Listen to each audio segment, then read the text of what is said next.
I always like to start with the quorum. We have a quorum. So now it's just. Yeah, we have a quorum. We are reconvening the work session of November the 9th, 2011, and we are here for our update on the Mart, which we have been conducting every 6 to 8 weeks. And I'd like to start by calling on Mr. Applebaum. It's a pleasure to see you this afternoon. Thank you very much. It's nice to be here. I'm going to start out the presentation. I'm going to be brief for two reasons. Number one, I want to Can I hold you to that? prove that I can be brief. And, Okay. and That number has not been established before. But I thought we'd do something different for a change. And number two, we do have a presentation on from Mark Falanga and MMPI on the business plan. Which is something we're and I working think on. that was one of the things that we were concerned about hearing, and we've heard we're concerned about the bricks and mortars, but there's been some indication from council that we really want to hear about this business plan. Right. So I'm going to get through this quickly, and then we'll go on to Mr. Falanga as the second part of the presentation. So to begin with, and by the way, this time there is a presentation that I handed to you. You have two of them. You have Mr. Falanga's, which is in color, and mine, which is in black and white, because my budget is different. Okay. So what we'll do is to start out with, and this is just the same project summary that you've seen every time, only to say the project has not changed. Our design update is very simple. We have conditionally now approved of 100% documents, so the design is in place. The only thing that is left to do is we are dealing with, and I'm going to explain this in a minute, some add alternates. We're looking at some interior alternatives, some upgrades. That's all being worked through right now very successfully, I might add. From a construction point of view, we are still on schedule for an August 31, 2013 substantial completion. Through 10/31. Now this is, I've kind of skipped a month. We're 2 months. The last time I did it was 2 months ago. Through October 31, 2011, we now have $94.6 million of work which is in place. $11.9 million during the past month alone. And actually, that says September. I believe that should be October. Excuse me on that. That should be October. And I'll correct that, the project is 27% complete based on billings to date for work in place and stored materials. So we are moving along at a very rapid pace. 45 of the 54 bid packages have been awarded. We're in the process of, MMPI, I should say Turner's in the process of looking at some additional bid packages for award right now. We're still on schedule for LEED Silver certification. In terms of what's going on out there, and you can now finally see it above the fence. So I'll start with the Medical Mart portion of the project. The foundations there are now complete. All the concrete has been poured. Structural steel has been erected on the north side of the Medical Mart up to the second floor, and you now can see it above the fence when you're out there. The structural steel is currently being erected over the future junior ballroom, and you can see the shape of it. And the metal floor decking installation has commenced. To show you this in some pictures. The first picture, I'm just showing you the area we're talking about. That's the Medical Mart from an overhead. Here you can actually see pictures of steel up to the second floor now being erected. This is from the street. What you will see if you just walk outside our door, you'll start to see the steel coming up on the Medical Mart. There's another view of it from inside the project. As you can see the cranes erecting the steel. Another view looking back over toward the Justice Center. And just some assorted views of what that steel looks like coming up on the Medical Mart site. As we look south of Lakeside, on the convention center itself, you'll see there's a tremendous amount of work going up at the East Concourse. The structural steel is being completed. The East Mall Drive metal decking has been installed. The first 3 concrete pours for the East Mall Drive are scheduled to commence at the end of this week, so you'll actually see concrete going down on top of the decking. The mechanical rough-in for a series of spaces underneath that concourse are in place. The final section of the foundation wall along St. Clair was actually poured.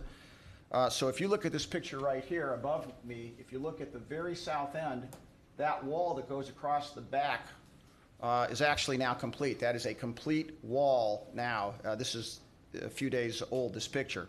If you take a look now on the east side, what you'll actually see, and this is looking from the mall site toward Public Auditorium, you see the lower level, and in that lower level, there are openings there to go into Public Auditorium. There's openings there for concession spaces that are going to serve the main halls. There's opening there for mechanical rooms.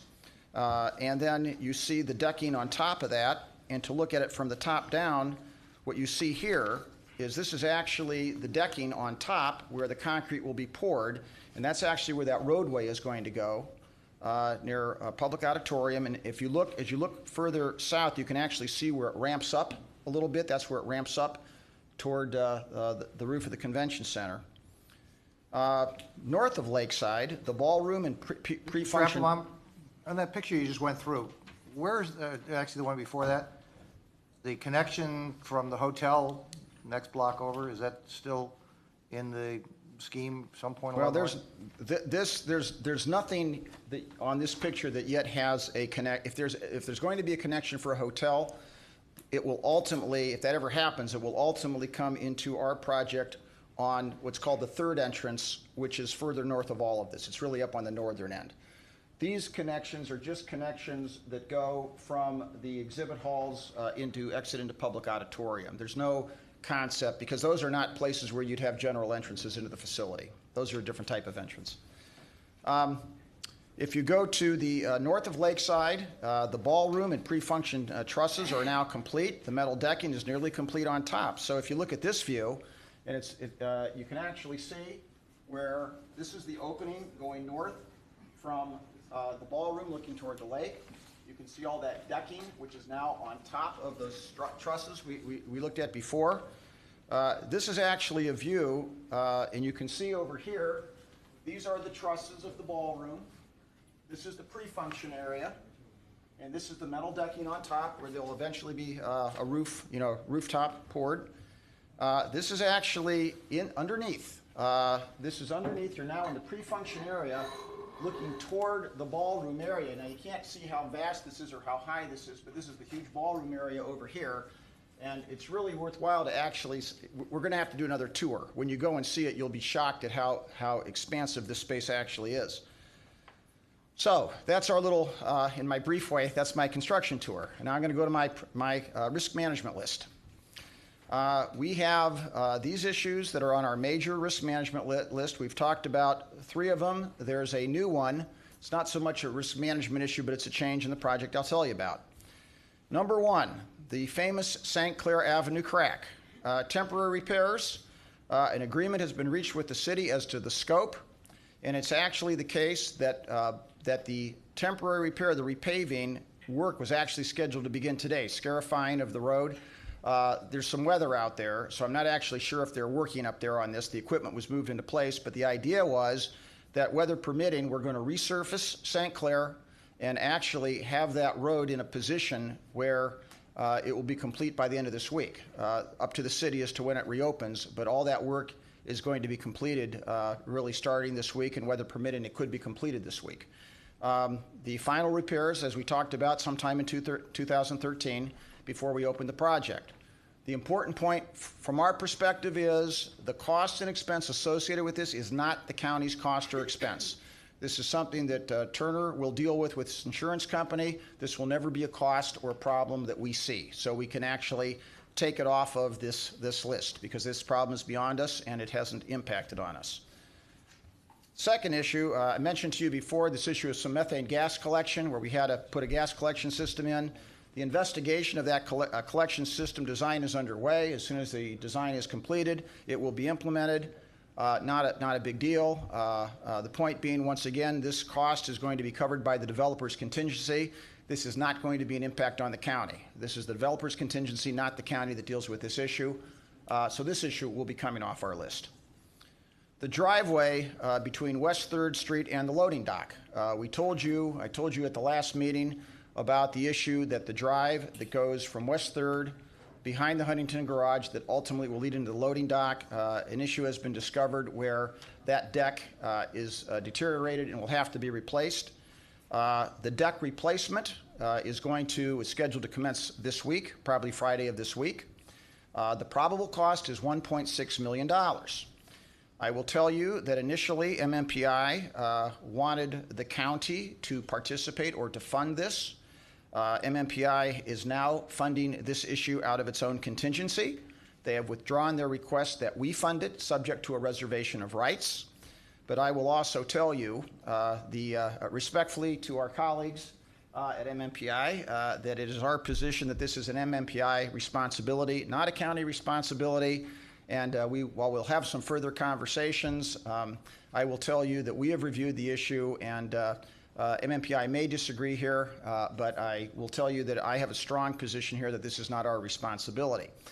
We can do an over/under on that, but I predict that I'll win.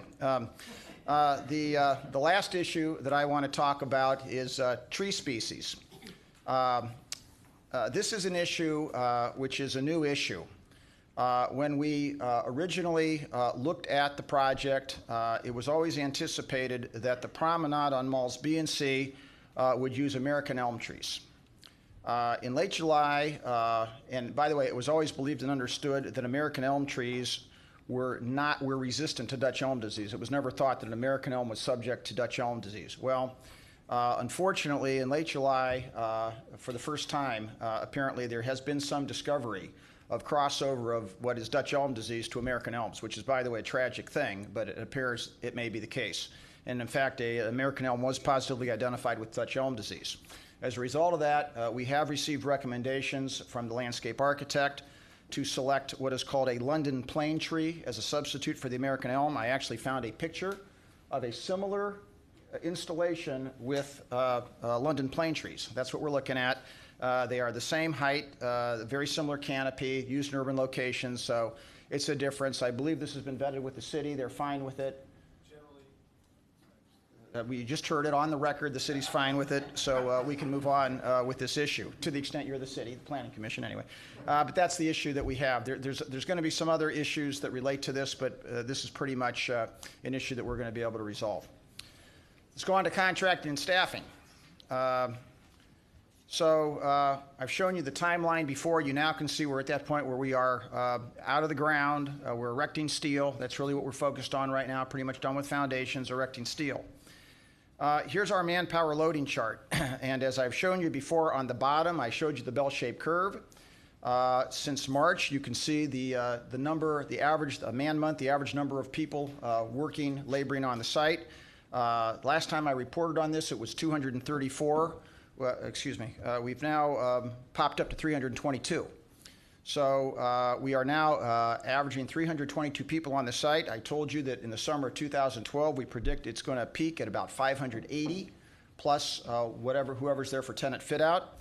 At this point in time, we actually have less labor on the site than was originally anticipated. And that's because when Turner put together their manpower loading chart, they assumed they have contingency. They assumed there would be unforeseen conditions that people would be working on, like the bathtub. So far, they've been very fortunate. There's actually been less labor because they haven't had a lot of these contingencies they worried about. Some of this labor will come back. This will flip a little bit. By way of example, when they do the West 3rd connection, that's $1.6 million of work which was not anticipated, so that labor will show up here. It's just the shifting of some contingency from early in the project to later on, but we're tracking very well with respect to labor. To date, it's been an extraordinarily safe project. Every month I have had the same, for 4 months now, I've had the same slide. Only one accident, knock on wood, which has resulted in any lost time. Turner is running a very good job, a very safe job right now, and that's something which of course, sometimes we lose sight of how important that is, but one lost time accident is tremendous for over 250,000 man hours.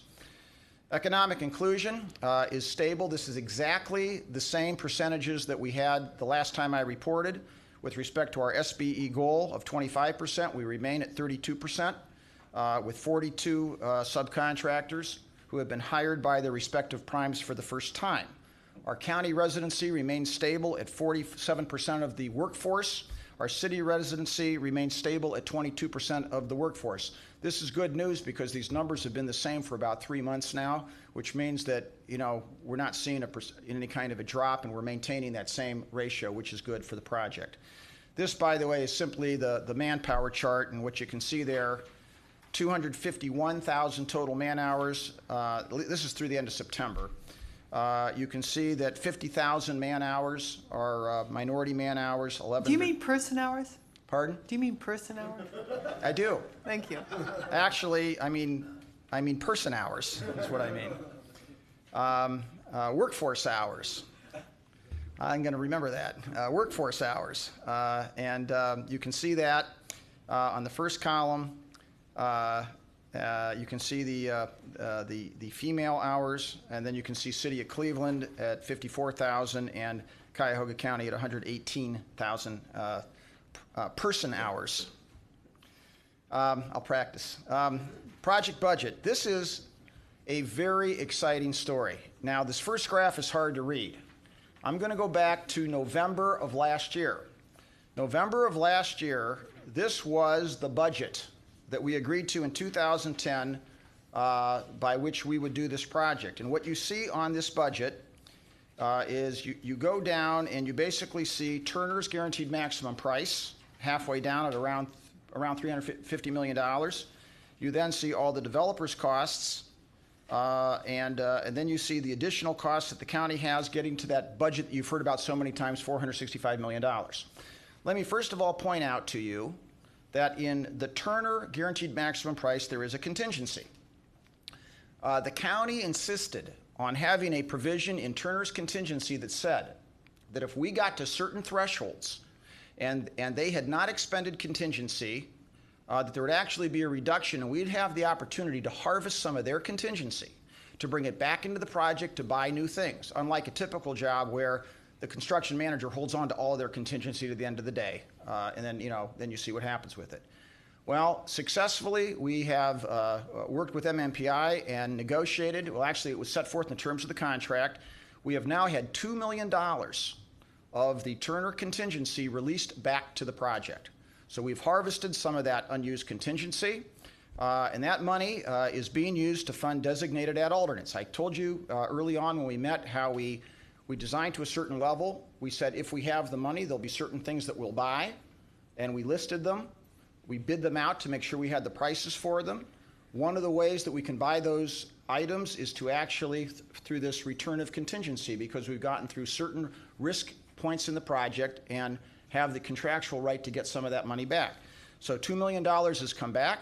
Some of that, by the way, and Mr. Davidson's here, he can talk about this, about $750,000 of those dollars came back because the county examined the insurance program that Turner was proposing, and we were able to restructure the insurance program. We actually, without reducing any of the limits or coverage, we were actually able to save $750,000 in the insurance program.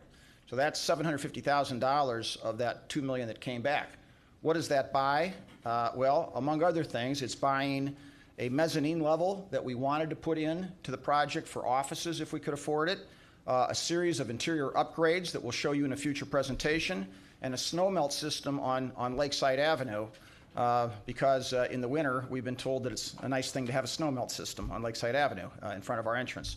So that is coming simply from contingency reduction. What about our own contingency within the $465 million budget?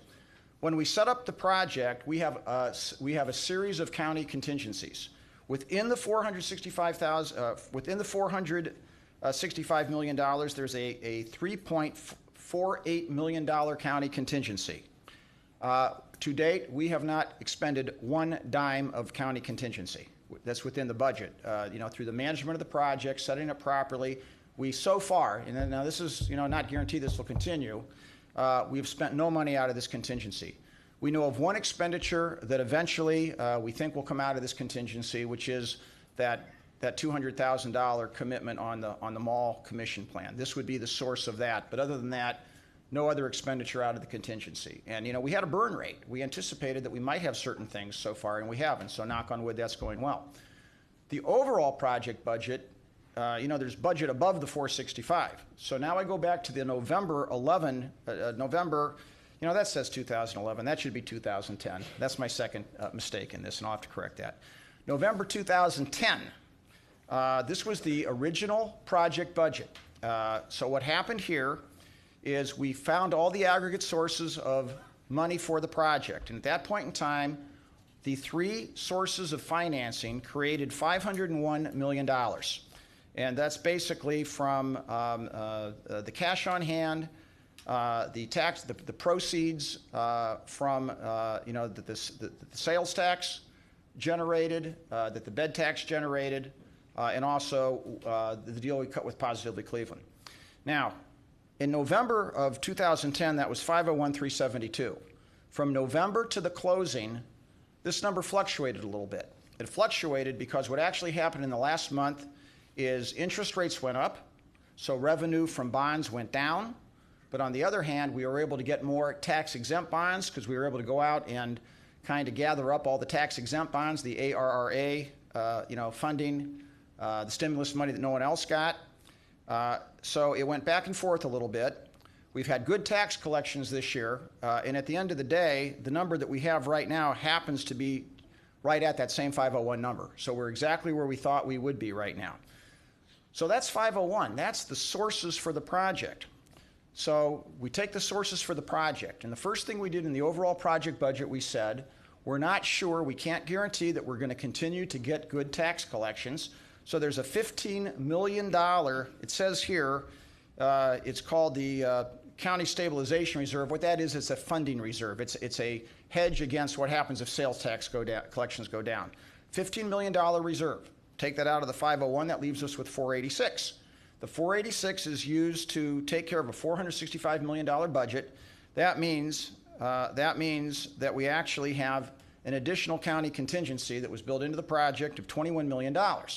So that is the contingency that is outside of the 465. We really have three contingencies. We have the financing contingency, the contingency inside the budget, and outside the 465.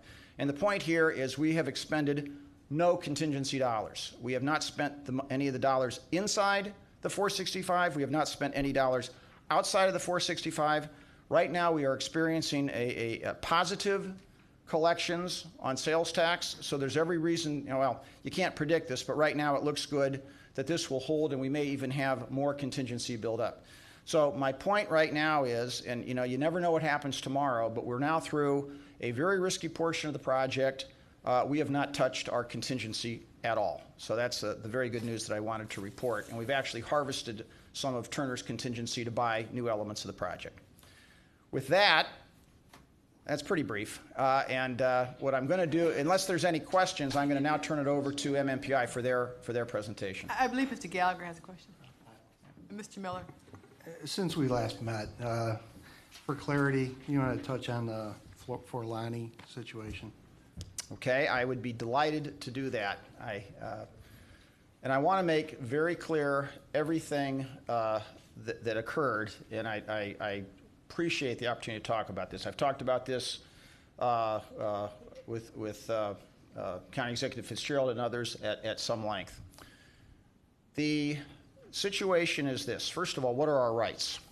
And by the way, at the time of the development agreement, we had no rights at all with respect to subcontractor review. We built that into the county administration agreement. There are approximately 54 trade contractors. Keep in mind how this works. The county contracts with MMPI. MMPI contracts with Turner. Turner contracts with the subs. So we're 4 steps really removed. We reserve the right to we didn't have the right to assemble that list, but we had the right to pose a reasonable objection with cause if there's someone on that list that we had reasonable cause to take off of that list. There are 50-some contractors. There are has to be at least 3 bidders for every one of these positions, so there's over 150 potential players that we vet. We rely primarily on bonding companies, on Subguard Insurance and others to do the vetting. We rely on Turner to vet. We rely on MMPI to vet. When this contractor came about, there was some information, very scant information, because you have to go back to October or actually the summer of 2010. Mr. Forlani was mentioned with respect to, I believe it was the Metro Hospital. Hadn't been indicted. He was simply mentioned as a possible source of a bribe. At that point in time, that triggered enough of a concern that we decided to do some investigation because we heard that there was some relationship with Zenith. We went to the prosecutor's office. We talked about what we thought would be an appropriate test, a bright line test, because even if someone works for a company and he's in trouble and he wasn't indicted yet, but even if he is, that doesn't necessarily disqualify the company. So we created a bright line test, and the bright line test, well, first of all, let me tell you what we initially learned. We learned that Zenith had made the determination in 2008 to distance itself from Mr. Forlani. They were the largest contractor, electrical contractor in Ohio, a very successful contractor doing work for a number of institutions, including the county, the clinic, very successful. And we created the test, and the test was, it had to be clear that Mr. Forlani did not own Zenith or was not an owner of Zenith, that he exercised no control over Zenith, and that he was not receiving a consultant fee or direct payment from Zenith. It was understood that Zenith had in fact purchased, the owners of Zenith had purchased the assets of Zenith from the trust from Mr. Forlani, because it was Doan Pyramid employees who repurchased the company. So there's assets that were purchased. And the way it was purchased, by the way, is that there was a trust set up. There's another company involved, but there was a trust set up where the proceeds of the purchase went into a trust for the benefit of Mr. Forlani's wife and kids. But obviously, Mr. Forlani owned the company. Zenith was buying the company from at least the trust. At that point in time, we asked for information to support that test, and this is in the October timeframe. We received some information and requested additional information. The original information that we requested was we wanted to see the management agreement that listed the owners. We got that, and we wanted affidavits stating that all those conditions were met, and we received that. There was also a request for financial information. It took some time to get the financial information. And what happened is, and by the way, this was a progressive process. There was no contract signed. There was a first phase of some work that they were permitted to do while we finished this up, and that was just the separation. But ultimately what happened is I have to remember, in the December-January timeframe, some financial statements came in, and there were some questions and issues that we were probing. We were doing the probing, MMPI was doing the probing, and Turner was doing the probing. Because from the initial financial statements, the transaction was not ultimately clear. We eventually got all of the financial information in I think it was January, as I recall. And when we looked at all that, we did see that although we knew that Zenith bought the company, we saw that it was a seller finance transaction, which is to say that they didn't go to a bank and borrow the money, that it was a seller finance transaction. At that point in time, we went back and we conferred some more. We looked at this legally. We looked at the issues with respect to the county prosecutor's office and other. We did determine at that point in time, from a legal perspective, that we felt that there still was a separation. Even though the employees of Zenith bought the company from Mr. Forlani, they owed him a debt. The fact that it was a seller finance transaction at the end of the day really didn't make a difference. Zenith was a separate company. They owed a debt. Whether they owed it to a bank or to this trust, it really was a sufficient separation. Having said that, we also looked at the risk if we did something different. We felt that our exercise at that point in time of saying that there was cause to separate them out was a risk. We knew that there could be legal action because of it. We knew that it would cost the project several $1 million if we made a switch, because quite frankly, they were the best and lowest proposer. And there could be a project delay. We made the determination that if we had all that information on day one, it wouldn't have mattered. When we got the information, it took a little time to develop it all, but we made the determination that we were still acting in the best interest of the county to go ahead with that recommendation. We, however, decided that there had to be additional protections. And we did employ some additional protections, including making sure, number one, that the trustees' rights could not be exercised with respect to this project. To state it a different way, there's a forbearance agreement that says until this project is over, There can be nothing done on the collection of that debt with respect to Zenith. Number two, we made sure that there was actually contractor default insurance to be absolutely dead bang certain that if something did happen with Zenith, that this project, it's actually better than bonding. It's an obligation for an insurer to come in within 30 days if there's a default and either pay the full amount of the default or pay 95% of that amount of the default and then contest it elsewhere. So it was belt and suspenders. I will tell you that one of the principal issues here is that Turner, takes risks. Turner has a guaranteed maximum price. They selected this contractor, they vetted it. We have produced, there's information where they went through a very, very elaborate process to make sure that they had the best proposal. Turner's position would have been that they could not, without this contractor, it would be millions of dollars more.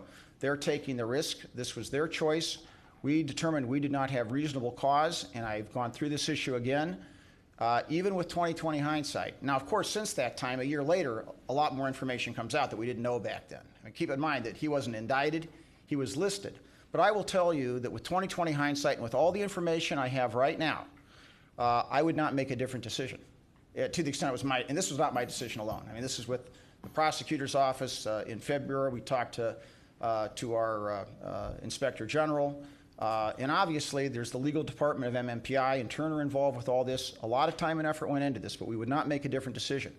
I will also tell you, throughout this process, we did have conversations with the county executive. The county executive, if it, and it tested, he's a straightforward guy, by the way. If he's concerned about something, he'll tell you. And he did indicate in these early, in conversations that we had, if it was his preference, if he could possibly eliminate someone even for the, to avoid an appearance of impropriety, that would occur. But we did look at this. He did, seek, did listen to what we had to say, and we said it would be nice, it would be easy, but it's not right. And frankly, we wouldn't be protecting the taxpayer. So it was a difficult decision, but I'm going to tell you that in my judgment, it was the right decision.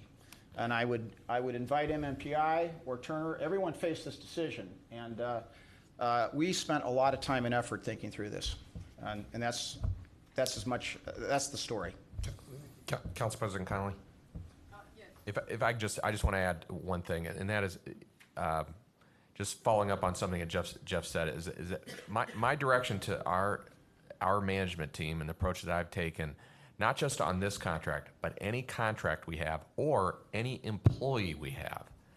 If we find out that there's a connection between either a contractor or even an employee with some of the impropriety that happened here, the default position is supposed to be, we want to terminate the contract or we want to separate from the employee.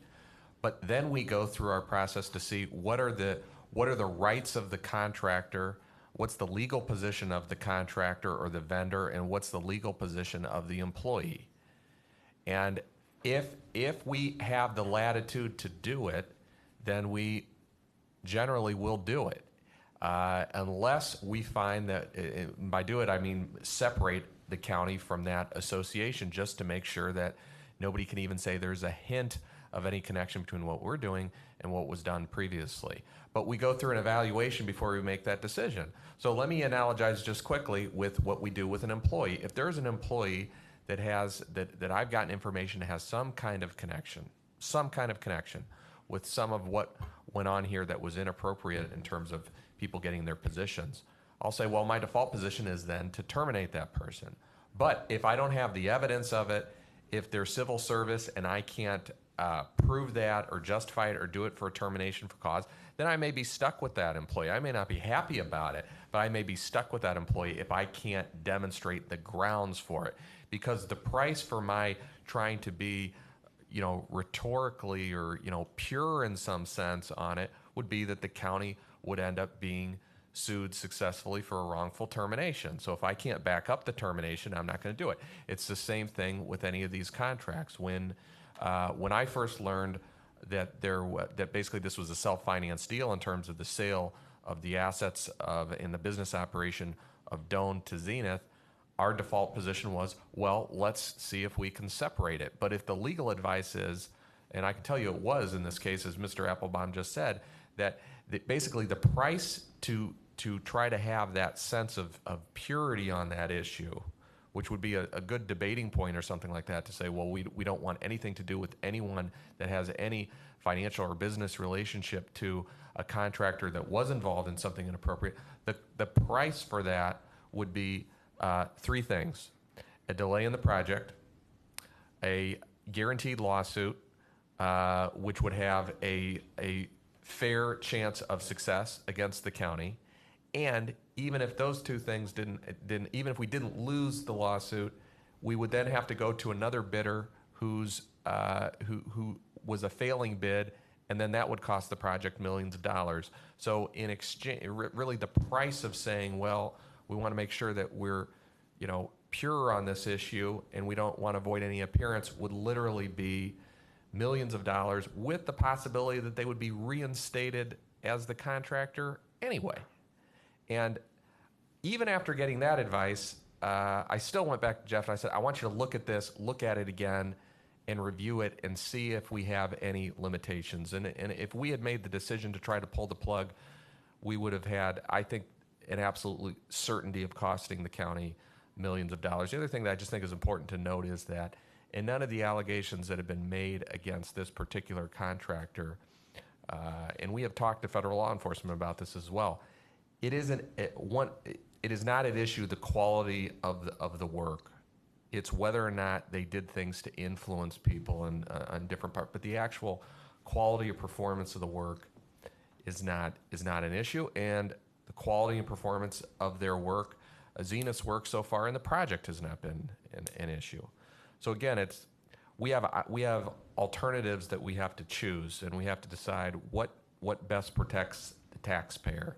And in this case, given all those factors, I thought it was pretty clear. But this is a decision that we make in a number of ways on a number of contracts, and that's kind of where we start. I just thought it'd be helpful for the council to know that's where we start. That's our default position, is that we want to have a separation if we can protect the taxpayers at the same time. Thank you. Thank you, Mr. Fitzgerald. Mr. Miller?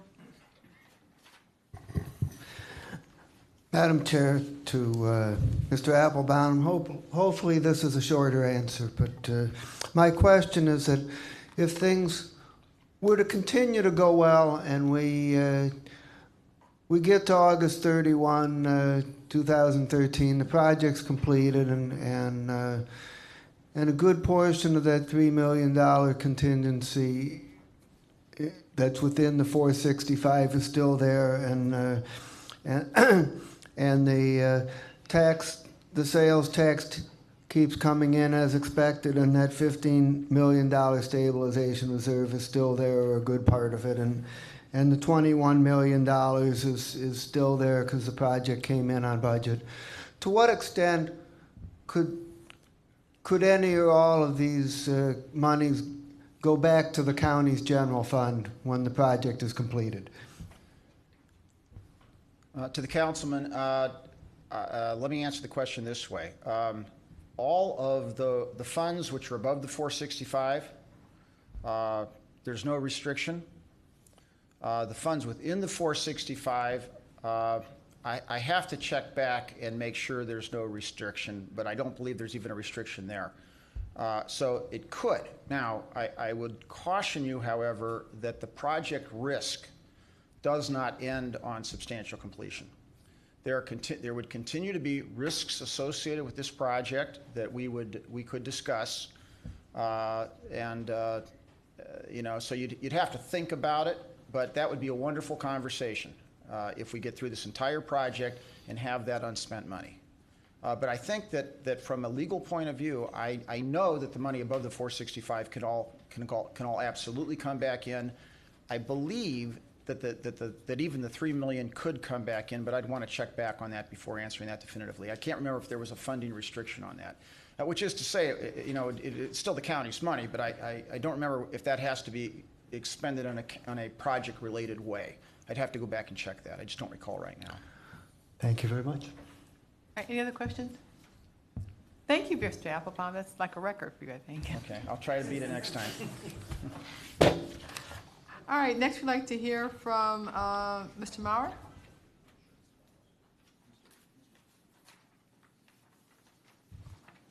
That was the schedule that was given to me. Hi, that I'm you're Mark able to do. Falanga. Yes.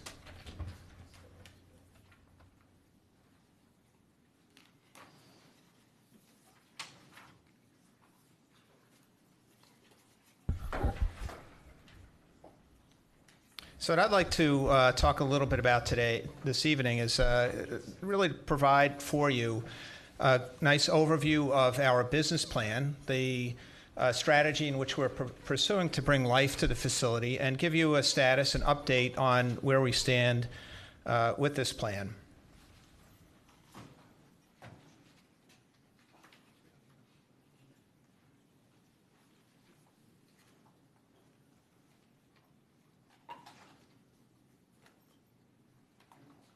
I'm not quite sure how to get. Okay.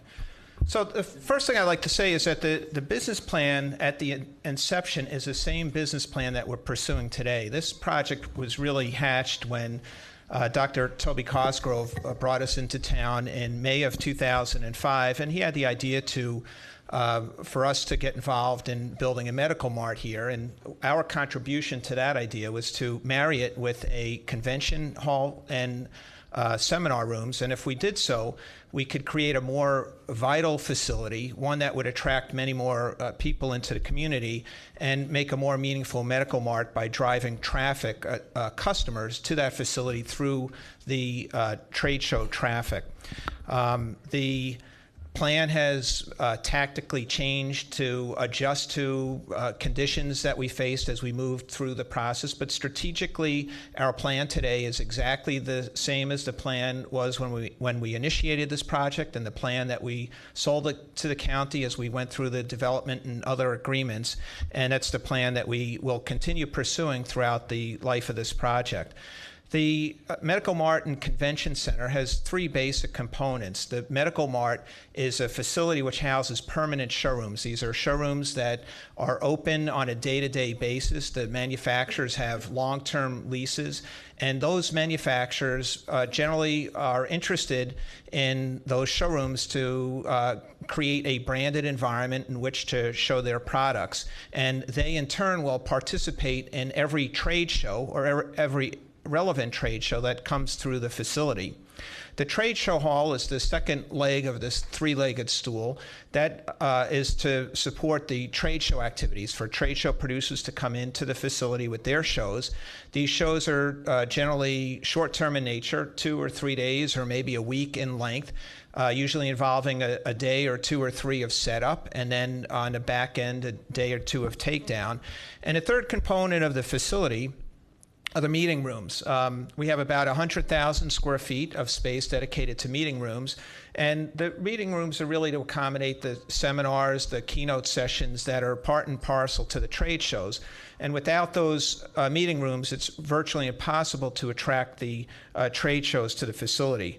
All of this is really aimed at driving economic development into Cleveland and into Cuyahoga County by creating a trade show-based economy that will attract visitors to the community from outside the area who will spend money here on travel, on hotels, restaurants, and by visiting the cultural institutions. And that's really the end game in this whole project.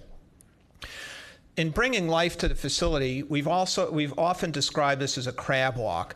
The Medical Mart tenants, as we acquire tenants and get letters of intent and interest in that acts as a calling card to help us attract trade shows in. As we attract trade shows, that in turn acts as a calling card for us to attract Medical Mart showrooms. And the process really is a bit of a crab walk. We get some trade shows in. The trade shows, then we could go back out into the community, to the universe of Medical Mart showroom prospects we're trying to convince, and tell them about the new shows we have. And as a result of having those shows, the traffic and customers that are going to come in, and that helps us in turn attract showrooms in, and vice versa. For the entire medical community, this whole facility represents a new way for them to go to market. It's nothing like this exists in this industry. It does in many other industries that we oversee. But for the medical community, this is a new way to go to market. And most of the letters of intent that we have right now, most of the interest that we're getting at this point in the game are really from groups both on the trade show end and as well as the medical mart end that I would describe as early adopters. They're less risk averse than many of the others. I'll now talk about the current status where we are, beginning with the Medical Mart showrooms. We currently have 66 Medical Mart showroom letters of intent. These letters are fully negotiated. The business terms are fully negotiated, but the legal terms of an agreement are not. They are, I would say, in each of these 66 cases, these letters came with a lot of thought and consideration, and with the manufacturers thinking of making a more substantial commitment to the project. For each of these companies, their idea basically is to use those showrooms as one of the most efficient ways to see customers and prospective customers. With that one showroom, they are effectively participating in every single trade show or relevant trade show that will come through that facility, and rather than spending the money to rent the space and move their goods in and out of various trade shows, they could simply be in one showroom, pay one annual rent, and participate in any of the shows that come through. So it's incredibly efficient and incredibly economically prudent for these manufacturers to participate. And most of these companies are coming in an effort to show their products in a branded environment in a manner in which they could best show their wares to prospective customers. These 66 companies fall into half a dozen different categories. They're medical device manufacturers, device development, healthcare information technology companies, healthcare design, medical education, healthcare media, and healthcare providers. As I said, most of these are early adapters, and we're now in the process of negotiating leases with 36 of these 66 companies. So we've let out 36 leases. They went out in two waves, more or less, one in mid to late July, and the second wave in mid to late September. And we're now negotiating mostly legal terms and conditions because the business terms have already been established through the letters of intent. This is an example of one of our letter holders. It's a great prospect for us, Johnson Controls. They do business in 150 countries. They generate $44 billion a year in annual sales, and their products are building management systems that regulate comfort, heating, air conditioning controls, lighting, fire safety, security, and equipment. They're good because there's not a building that's built or renovated that doesn't incorporate either Johnson Controls or similar controls. So they have a tremendous customer base, and they're part and parcel of every facility that's built. So they act as a magnet for anyone that is involved in that type of activity. Their idea is to use this space as a technology ecosystem where they could show each of their products in a working environment, could demonstrate them, so any customer, prospective customer coming through the facility could get toured through and see how all of these controls operate. They are interested in participating here because they could participate in every one of those shows. They could see CEOs and nurses and facility managers and anyone else that's involved in purchasing or specifying that type of equipment. We have a large prospective pool of tenants for the Medical Mart. It's extensive. There are about 1,900 Medical manufacturers that are manufacturing finished goods, and of those 1,900, we've pared down that list to about 800 companies which we feel are particularly well suited for us. Of that 800, and we're in touch with all of these companies, but particularly those 800. And of those 800, we've identified 37 top-tier prospects that are particularly well suited for the facility. These I've listed below here. And one of these, I could tell you a couple of days ago, we did secure a letter of intent. All of these companies have a tremendous customer base, and that is really the commonality and the manner in which we're pursuing these types of companies. That their customer base is compatible with the type of attendees that are coming into the shows that we pursue, so that the show attendees also have interest in visiting with the Medical Mart showrooms. The biggest challenge in attracting the top tier companies is that, one, they've all been doing their business and conducting their business in a manner that has been without a Medical Mart. So we're introducing a new way for them to go to business. And for some companies, overcoming that hurdle is a bit of a mental challenge. And secondly, that most of these larger companies have pre-established showrooms mostly in their headquarter facilities, and talking them into another showroom may or may not be attractive. And I would also say that, generally speaking, although not in all cases, because we have some very significant manufacturers who have signed letters of intent, but generally the larger manufacturers, I would say, are a little, are taking a little bit more of a wait and see attitude. They want to see the success proven in the facility. I'll talk now about the convention or the trade show letters of intent and give you an update with that. We have 27 convention center letters of intent, 17 of which are trade shows and 10 of which are conferences. And of those 27 letters, 18 are medical trade shows or medical conferences, and 9 are non-medical trade shows and conferences. So we're also pursuing very aggressively to attract non-medical trade shows into the facility. And I'll talk a little later about how we're cooperating and working very closely with Positively Cleveland in that effort. Right now, we have contracts out with all of those 27 letter holders, and we're negotiating. We have 2 signed contracts, and I should also mention we have 2 signed contracts with the showrooms at this point. These 27 shows that we've have letters with represent about $65 million in direct economic impact. In terms of the process, this is it's moving. All of this is moving along at the pace it is, because there's really no urgency on behalf of any of our letter holders to contract with us today, especially on the trade show side.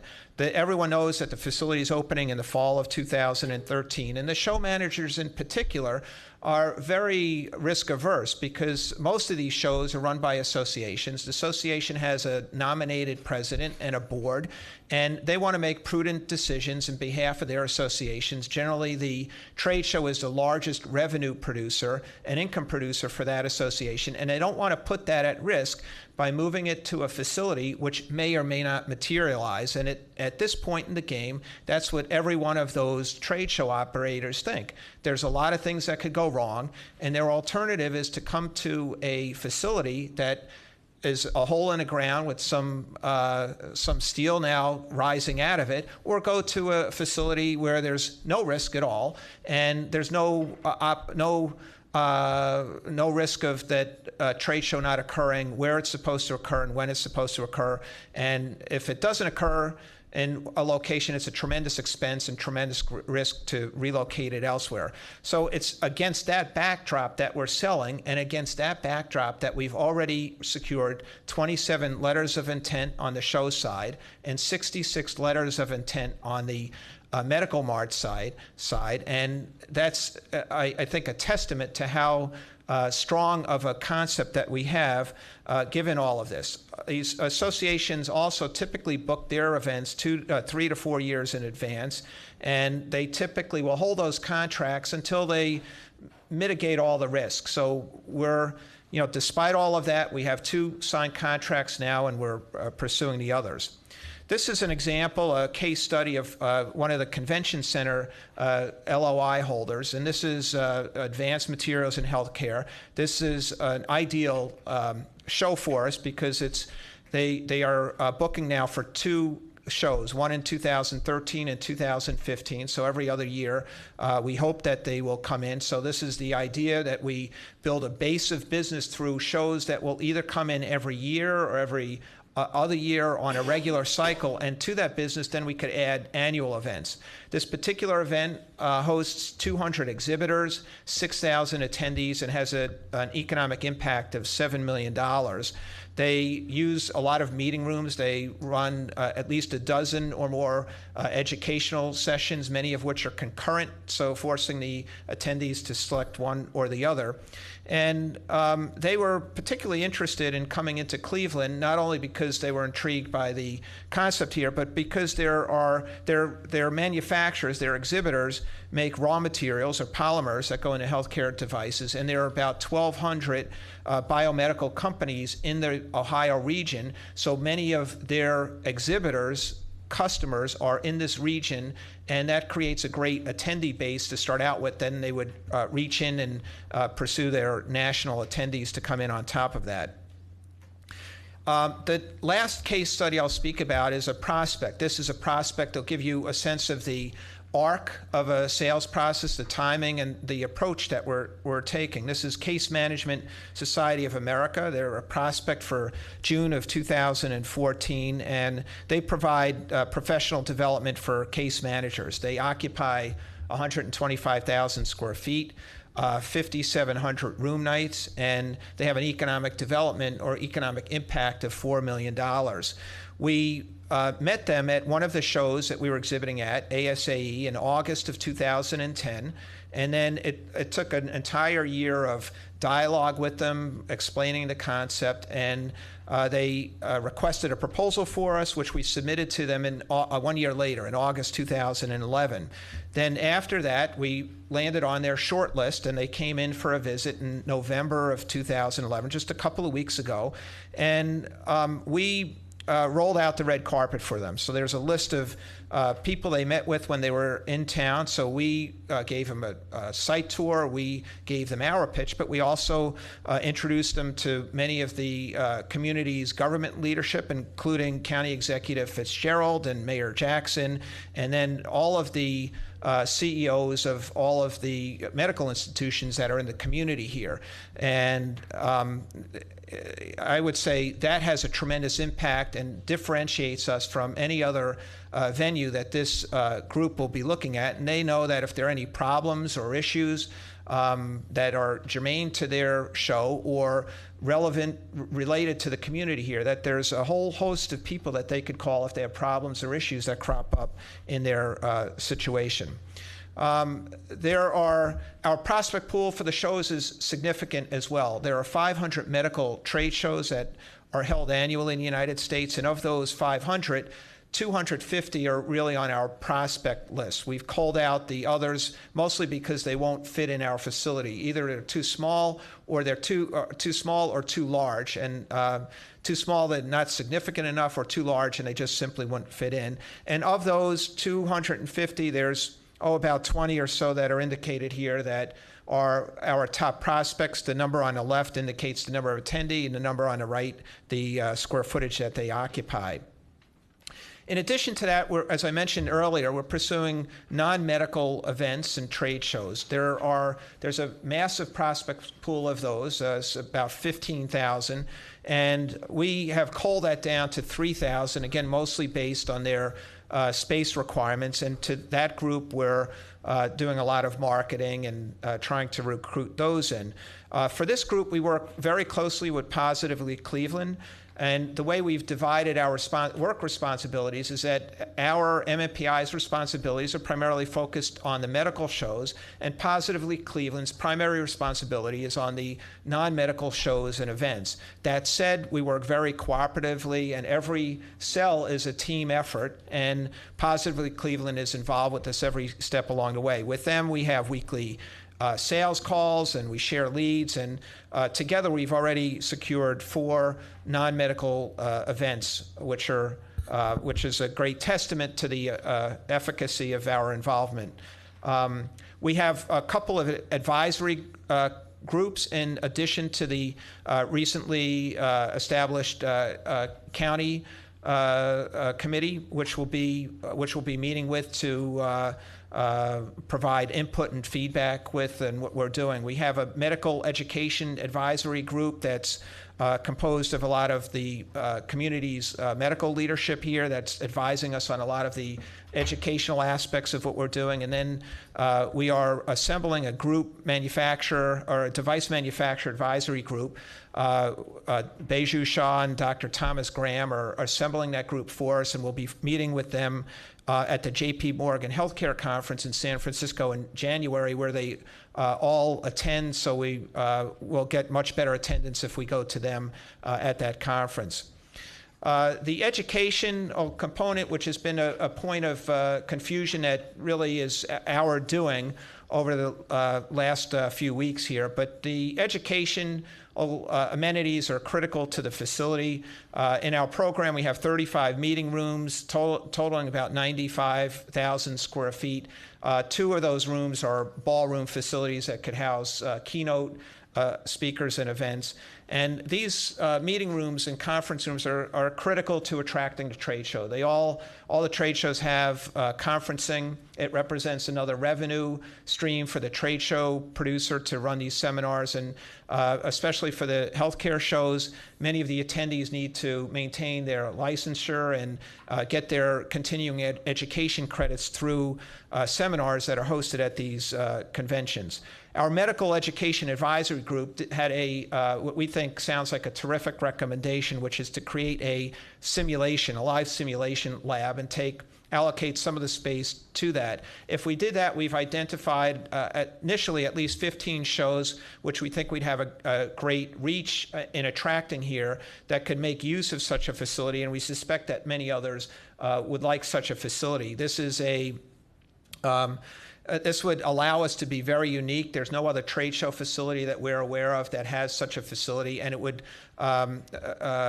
really create a strong drawing card in attracting a lot of the healthcare shows. And we're currently talking with some people that have more expertise in this area than us to create a relationship where they would build it and manage it and essentially rent it out to the trade show operators for them to use. And our marketing campaign is extensive, and this will be ongoing throughout the life of the project. So even if and when we fill up our medical mart, which we're oversubscribed now, I should say, if all of the letter holders sign leases, and we will continue to market and always looking to elevate the quality and get a nice broad spectrum of manufacturers in there, and the same with the trade show. Selling effort will always be marketing this. But in 2011, we exhibited and attended at 24 trade shows. We advertised in 9 national convention and medical publications, totaling 600,000 impressions.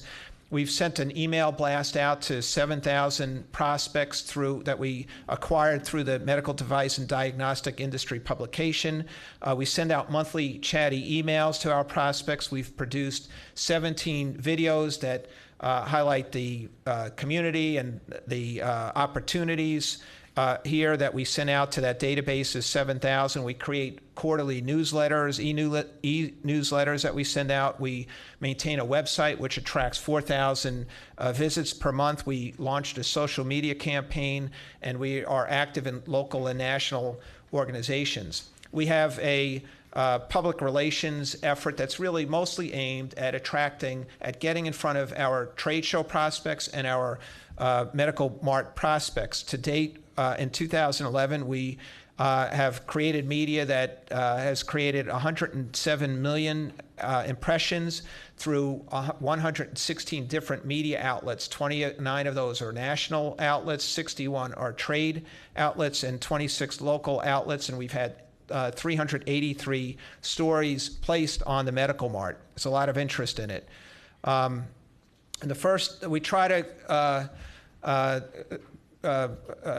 We try to be very communicative in the community, although we recognize we could do a better job with this.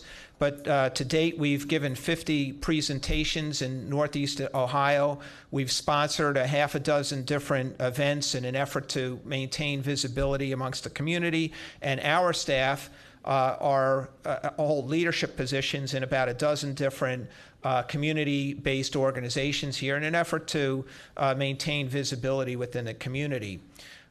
Jeff went over these stats. They're a little different than the stats that we have, so I would defer to Jeff's stats in terms of our outreach and diversity inclusion, so I won't go through that. And in conclusion, I just want to say that, as Jeff had mentioned, our construction is on schedule and on budget. We are in the process of converting these letters to leases and the trade show contracts, or letters to contracts. We are continuing and will always continue our effort to pursue top-tier medical mart tenants that will help us attract great shows here. We have an ongoing effort to attract trade shows and conferences. That will always be the case with our management of this facility. We have a terrific working relationship with Positively Cleveland and working with them to attract non-medical trade shows into the event. We have an extensive marketing campaign that we won't let up on, and our objective is really to create an economic engine for the county and for the city to drive medical industry visitors to the community to spend their money here. Our business plan today is the same business plan that we had when we started this effort, and we look forward to getting direction from our county and all other advisory groups to make this a success and to continue to hone what we're doing and make sure that we open up and continue with the best possible facility that we possibly can. Thank you. Thank you. Questions? Mr. Greenspan? Thank you, Madam President.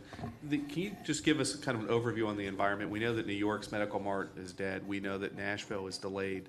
What are you hearing? What's out there? And then how can we capitalize on those two ventures not being ready to fail? I think that I would say from the beginning of this project, we've heard New York was much more prominent than it is today, and you're absolutely right that we haven't heard about anything in New York for a long time. Nashville just delayed. They have 4 or 5 signed leases, I think. They've got to, in order to get their financing, they've got to be 60% full, and they're a long, long way off. The management group there is one that we're familiar with and has, I would say, copied us in a number of different locations and concepts over the years. And, it's nothing that we've really focused on too much. It's nothing that really comes up in conversations that we're having with manufacturers or with trade show organizers. And we're sticking to our knitting here, and we think we're getting very, very good traction. And I would say, if there is a threat out there, it would be Nashville seems like it's, more realistic than New York at this juncture. And Cleveland, the great strength here is that there's so much medical infrastructure, and every manufacturer is making its way to Cleveland to sell into those medical institutions. And Nashville they have a larger manufacturing base, but not as large of a customer base. And the manufacturers want to see customers, not their peer manufacturers. So I think we will always have a drawing card and an advantage over Nashville. With those, Madam President, with those 5 or 6 signed contracts, do they have out clauses that we may be able to go and address those tenants, since they obviously have an interest in a medical mart, and we have it, and Nashville's unable to provide it? Do you know if there's a provision like that? With Nashville's, I don't know that. Failure to perform. Yeah, I would say that these facilities are not mutually exclusive either. So in a lot of our other business, they're tenants that are in merchandise marts are in a mart in Boston and New York and Chicago and LA and San Francisco. So we don't see this as a threat. We think we've got a great jump on any prospective competition here, and we're out of the ground. We've got great traction, and we are in constant contact with these LOI holders. And of the 36 leases that are out, there may be 1 or 2 that we think may go away or a little shaky, but all of the others seem like they're rock solid. We're in meaningful discussions, and at least at this juncture, there's no reason to think that they won't execute. Madam President, somewhere I remember seeing a long ago proposal, and I might be mistaken on this, that the original event days for a convention was greater than 2 to 3. Is that correct? Was the original expectation to be greater than 2 to 3 that's presented? in the It package? really depends on what the event is. I would say most of them are 2 or 3 days in length, but there's a move-in period and a move-out period, so it tends to be a week-long effort that the facility is tied up for that period of time. Where I was going with that was, I thought it was 3 to 4, and I know it doesn't seem like of actual event days, not the strike and the setup Yeah. and strike days. The reason I ask, because obviously 2 to 3 and 3 to 4 have a different economic impact to the region, hotel stays, restaurants, those types of things. So I was just curious. I thought I remember seeing 3 to 4 somewhere early on in some early documentation. There's just 500 medical shows, and you'll see a wide spectrum. What the dynamic now is, even if a show is 4 or 5 days, typically the average attendee isn't coming and attending for those 4 or 5 days. Usually a show attendee will come in for 2 days, usually sometimes 3. That's a little bit of a stretch, but they'll pick and choose from those 4 days. So a lot of show producers have scaled down their event rather than requiring their manufacturers, their exhibitor base, to stay so long. They'd rather concentrate that traffic over a shorter period of time, make it cheaper for everyone to participate in the event, and it creates a bigger spike on over a short period of time. No, I completely understand that. My question goes to when this project was originally presented to the Board of Commissioners. If the actual event days was greater than the presentation of the economic impact was greater than a 2 to 3 day show, if it was 3 to 4. So I'm trying to gauge if there's been a reduction in the event days.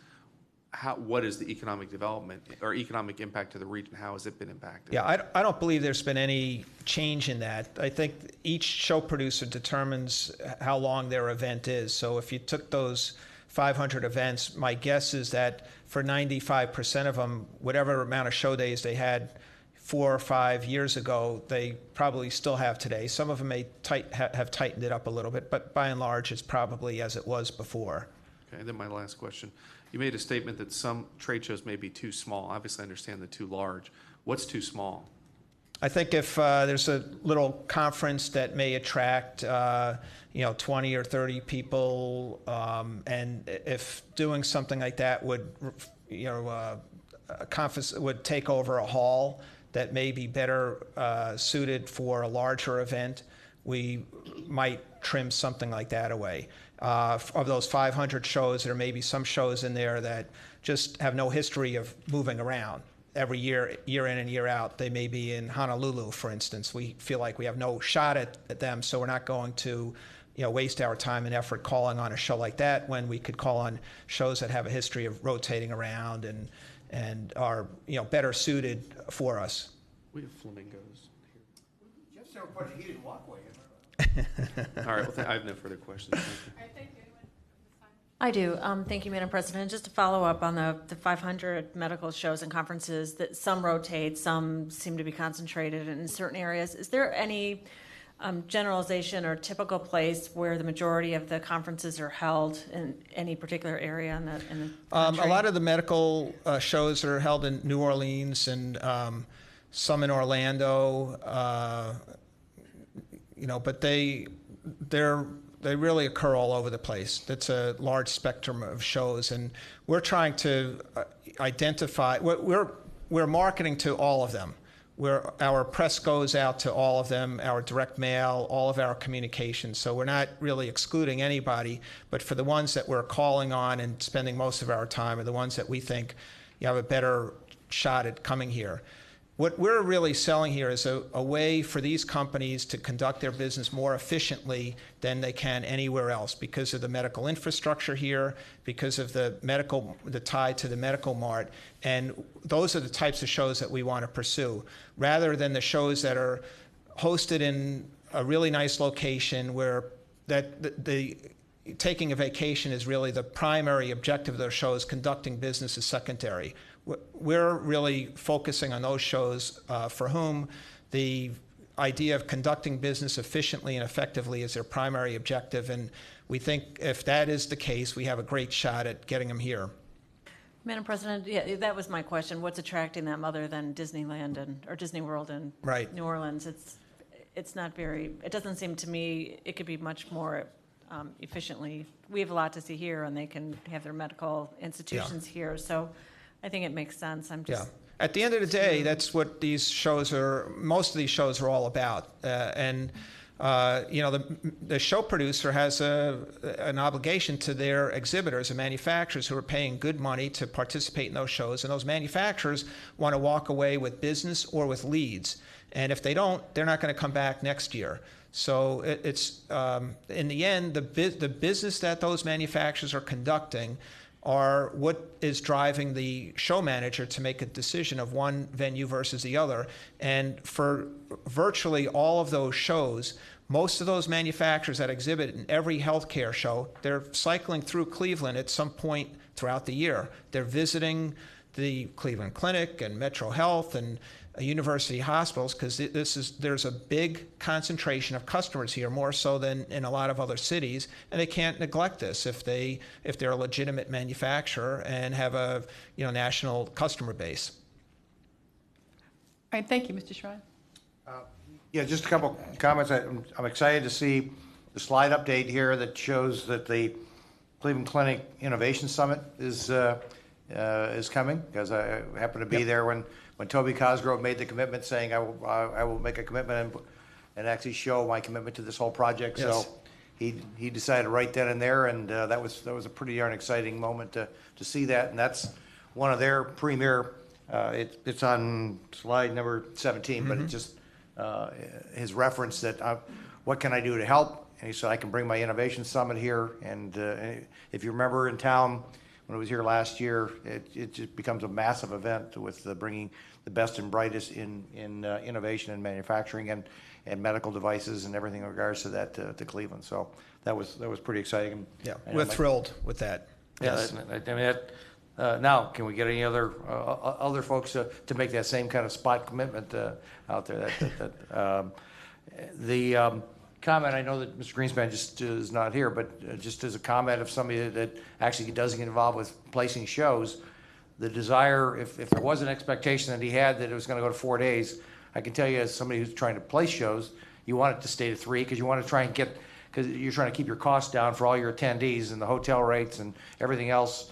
The more successful we can make these things, and probably it's going to be more of leaner shows as time goes on to see if you can keep in that 2 or 3 day to get the effectiveness. So I think that's a realistic way in which can we get them in, get them moved in, and do that. And I applaud you for Exactly, yeah. recognizing that that's a trend right now that's changing. Yeah. All right, thank you. Any other questions? All right, thank you very much. Thank you very much. Thank you. Okay, who's next? Mr. Coyne or? Yes, and I'll be very brief. I don't have a PowerPoint presentation or anything. So there are really 3 updates on the Group Plan Commission's work that I thought I'd share with you. We did have a meeting about a month ago about some of the ad alternate work, which is basically something we've agreed to in principle. That would be the location of a cafe, water features, electrical outlets for other events, and the cafe would also include restroom facilities on Mall C. So we've worked on identifying those locations, and then the next step would be the ad alternate budget being approved by the 3 parties, and then we would proceed from there.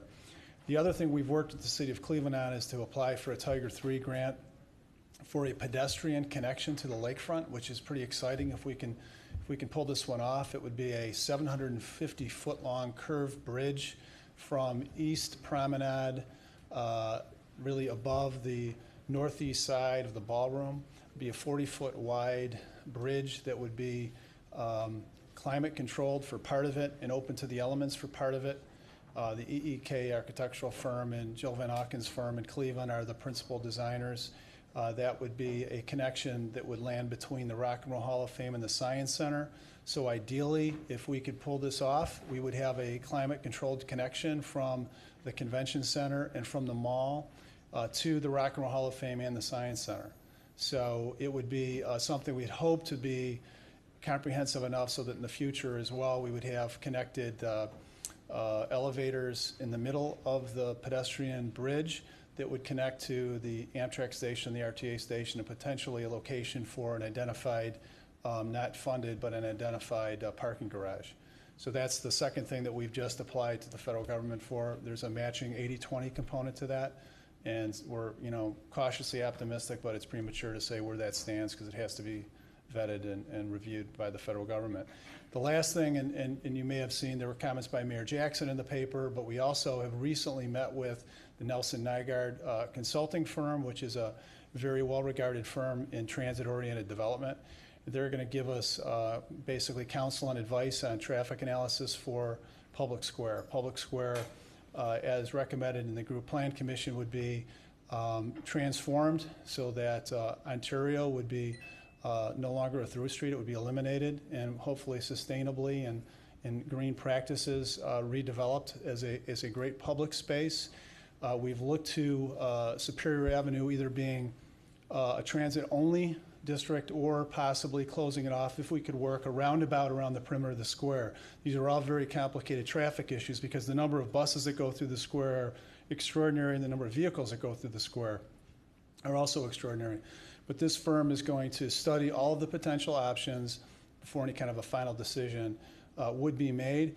The square, as you may or may not know, while it has 4 quadrants, one of the quadrants actually, as I understand, is the responsibility of the county, the Soldiers and Sailors Monument. So as we go forward, how this evolves, it's why the collaboration between the county and the city and the Group Plan Commission really has to be rock solid because that historical monument has been fully restored, and so we're trying to identify how to integrate that into a transformed mall or public square. Other than that, I don't have a lot to add, but if you have any questions about anything, I'd be glad to answer them. All right, thank you. Questions? Mr. Rogers, Ms. Simon, Mr. Schwan? Thanks, Mr. Coyne. You mentioned the Soldiers and Sailors Monument, and we recently had a presentation from the officials from the monument, and they had indicated that they were in the process of developing a plan that would sort of redesign the entrances to the monument and provide greater access and more visibility of the monument. And I indicated to them at that time that they should be reaching out to you and the group plan so that you guys are kind of... I've had one conversation with Mr. Evans about it, but we haven't gotten together yet on that, and I know they've done a lot of work, so.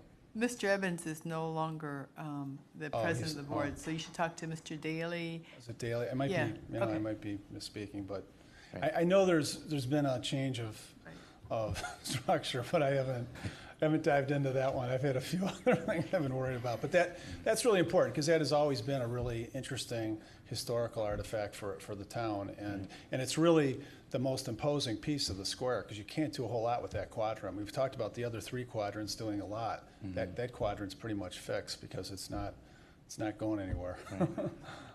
Thank you. Sure. Ms. Simon?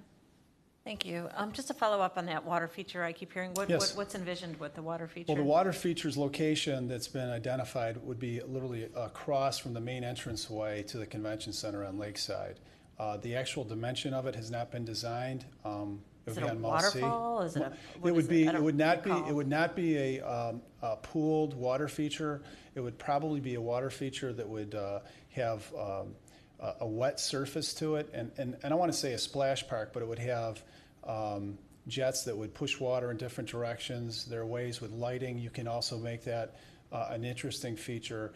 Again, this is one of our sponsorship items, and we're working with, and we've received a report on our naming rights issues, which we're still working through, but this would be a naming rights item, we would believe, and it would be designed in such a way that it would have to be controlled because of the winter elements and also the wind. So that's the main location that's been pre-identified. So the ad alternates that we're looking at would have a plumbing system to that. MMPI is aware of that, and if there's a pump room installation somewhere in below the Mall C, it would be used to provide for a pump house, but it hasn't been. None of this really, the whole ad alternate thing, none of it's been designed. What we're doing is making sure that we can try to not preclude from being able to do something, because this could be phased in. If we're lucky, we could be doing something when this gets completed in 2013, 2014. Some of the things we're looking at, some of the urban rooms, we may be putting those in 5 years, 6 years. So we want to stage it as much as we can. We have had, maybe I mentioned the last time, for example, the Shaker Garden Club has agreed to do a major art and garden element on the mall, and we're working with them. They want to do it in the celebration of their 100th anniversary. So we're getting a lot of requests for different things that we're trying to be sensitive to, but that's the location of the water feature. Madam President, thank you. Is this envisioned to be operated with electricity or looking at solar power or wind rather than cooking up a huge electric bill, which typically these water features, I think, eat up a lot of Yeah, you're right. electricity. So I wondered if there's any consultation with any companies that can assist with having some alternative energy to run a water feature. We haven't reached that level of design, and quite frankly, we want to be as sustainable as possible. A lot of folks that are looking at what we're doing want to make it as green as possible. So I think that the electrical component to the pump room, for example, I don't know. Could we do something with solar and having a solar panel there? Because we want to make it as also educational for kids. I really look at this as the Cleveland part of this whole project, because it's going to be the connection from our public square to the lakefront, and it's going to be a place, I think, where people will want to walk as pedestrians and leisurely stroll through it, and hopefully be our connection to the lakefront. So sustainability is going to be important. Our lighting system, and again, even that, we're looking at how to wash buildings, like the sides of the public auditorium, and how that can look at night if you get the right kind of lighting on it. And the same with the medical mart, but we've got to work with the medical mart on that. But those are things that we're still looking at. One last question, Madam President. Have you, at some point in the discussion, discussed maybe what a LEED certified goal would be with the project? I don't know that, since we're not enclosing anything other than the cafe and the restrooms, I don't know that we could get a LEED certified landscaped design project. I don't know the answer to that. I know that if I put my planning commission hat on, we've really pushed the medical mart folks to make sure they get silver. I think they're, in my judgment, I've always thought they'd be very close to gold, but they don't get credits for the geothermal building because they're only preserving something that's already below ground, right? Which I think is sort of unfair, but that's the scoring system. So it sounds like silver is what they're going to get. But anything we can do on that front, we're going to try to do. All right, Mr. Schrein? Yeah, I like the idea of connecting down to the lake. Is that envision it's going to look somewhat like Rosemont, where you're able to connect other buildings and perhaps even maybe a hotel down there, or that maybe could go in the future? Down to the lakefront, there's the best design in I think it's in Calgary. Calatrava did a glassed-in bridging that this has some similarity to looking like. But what's going on the lakefront? The city through EEK and the Department of Port Control with Burke Lakefront and the port, there's been discussions about redevelopment. I think there's going to be information about that released in the next month or so.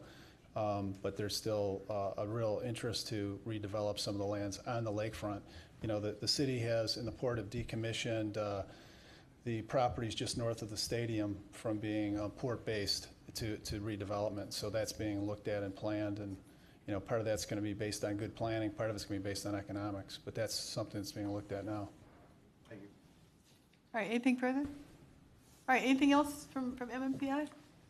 Thank you. Okay, is there any miscellaneous business for this work session? Is there anyone signed in for public comment? Yes, Madam Chair. Mr. Paul Kuntz. Mr. Coons? Oh, okay. Wait, do you want to He said either catch him now or at the beginning Is of he the willing next to meeting. go to the next meeting? Yes. Okay, unless he's right there. Okay, all right, we'll do them at the beginning of the next meeting. All right, if there's nothing further, is there a motion to adjourn the work session? So moved. All right, all those in favor say aye. Aye. Okay, we stand adjourned till 6 o'clock on the dot. We've been here since 2 o'clock, so it's getting long.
Pickens.